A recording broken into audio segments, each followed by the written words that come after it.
Well, back to the latest on what the governor has been calling a politically motivated assassination of Speaker Emerita Melissa Hortman and her husband Mark, along with the attempted assassination of State Senator John Hoffman and his wife Yvette. As we mentioned, the manhunt is still going on now, more than 24 hours after this horrible tragedy. But we do have a bit of a positive update to share with you this morning. Family of Senator John Hoffman and his wife Yvette tell us overnight that Yvette is now awake and alert. We are very happy to report that after we learned yesterday from law enforcement that the Hoffmans were shot multiple times. In fact, a man named Matt Oleg, who is apparently the Hoffmans' nephew, sharing a post on Facebook, he says Yvette saved her daughter's life yesterday by throwing her body over her child and using herself as a human shield. The nephew says Senator Hoffman was shot half a dozen times and Yvette was shot 5 times.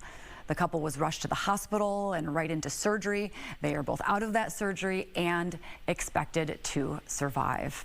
Now, the parent-teacher organization at Fernbrook Elementary has started a GoFundMe for the Hoffmans. Yvette works as a support professional at the Maple Grove Elementary School. The PTO says she brings, quote, joy, compassion, and unwavering support to our students, staff, and families every single day. The fundraiser is closing in now on about $12,000. Their goal with money going to support and help the Hoffmans pay for medical expenses, rehabilitation costs, and home security enhancements that they may need. Well, after responding to the Hoffmans' home, Brooklyn Park police officers proactively went to the home of Representative Hortman around 3:30 yesterday morning. That's where they found both Hortman and her husband shot and killed. And when they got to that scene, they encountered a man dressed as law enforcement and a vehicle that looked like a police squad car with flashing lights in the driveway. They exchanged gunfire, and that suspect ran out the back of the house. The suspect is still on the run as of this morning, and an intense manhunt is underway for the man you see right there, Vance Boelter. The shelter-in-place alert for the area of Brooklyn Park around Representative Hortman's home, well, that was lifted yesterday afternoon as police believe Boelter is now out of that area. Our Chenue Her is live this morning outside of the Law Enforcement Command Center in Blaine with the latest on the intense search for this suspect. Good morning, Chenue. Yeah, good morning, Leah. So as we enter day 2 of the search for this suspect, Vance Boelter, we are out here at the Law Enforcement Command Center in Blaine, waiting to see if there is going to be an update this morning. So this was actually where yesterday Governor Tim Walz first made that big update that Representative Melissa Hortman and her husband died in this attack. And so we'll continue to be out here and wait to see if there are any updates. But as far as that manhunt goes, again, day 2 of this, as authorities look for this man right here. This is 57-year-old Vance Boelter. This is the suspect that law enforcement right now and the FBI offering a $50,000 reward for any information that leads to finding him for an arrest and conviction of Boelter. You can see in the third picture there, he is wearing a police uniform outside one of the victim's homes. Now, they say he showed up impersonating a police officer. You'll notice he's wearing a rubber mask as well in that picture. It appears to be a Halloween mask that looks like an old man that covers up his entire head. And here's a look at that vehicle that Boelter drove last night. Law enforcement on scene at Representative Hortman's house, putting yellow police tape up around that vehicle, going through the car for hours. Inside, they say they found a manifesto with several lawmakers' names on it, as well as papers with "No Kings" written on them. State officials later then telling anyone planning to attend those No Kings protests yesterday to avoid them, to not go to them out of their own safety. Now, a shelter in place was also put in effect for a 3-mile radius in Brooklyn Park at 5:30 a.m. yesterday morning. That was lifted later on in the day at 3:20 in the afternoon. So during that time, during that shelter in place, SWAT teams were out in neighborhoods trying to find Boelter.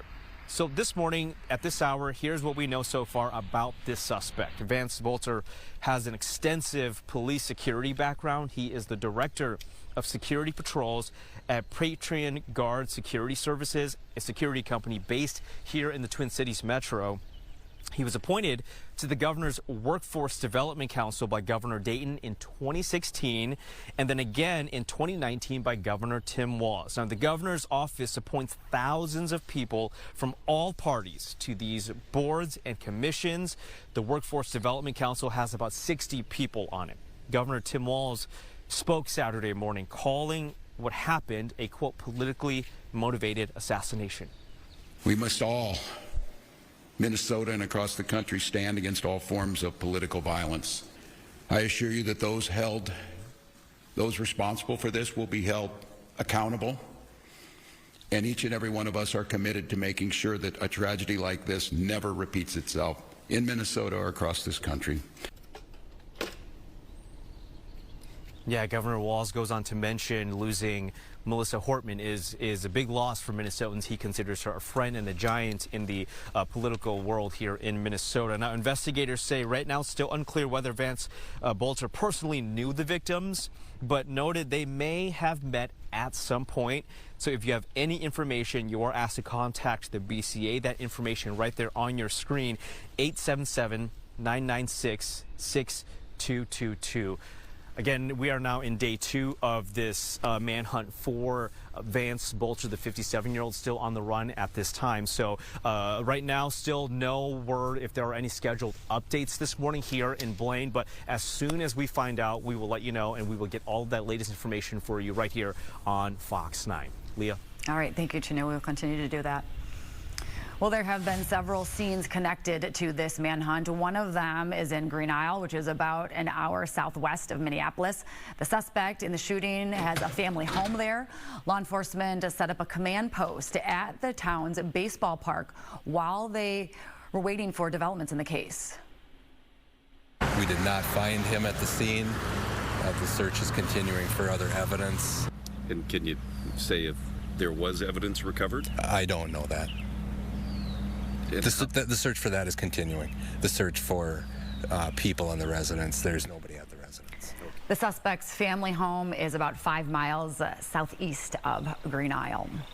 And we have learned that Boelter was also renting a room in Minneapolis part-time. He would stay there a couple of days out of the month. Vance Boelter reportedly returned to this home around 6 a.m. yesterday and texted his roommates that he had made some bad choices and may be dead soon. One of our Fox 9 reporters went to that Minneapolis home yesterday and talked with one of his roommates, and our Chenue Her is bringing us some of that conversation. You'll be able to hear for yourself coming up at 7:30.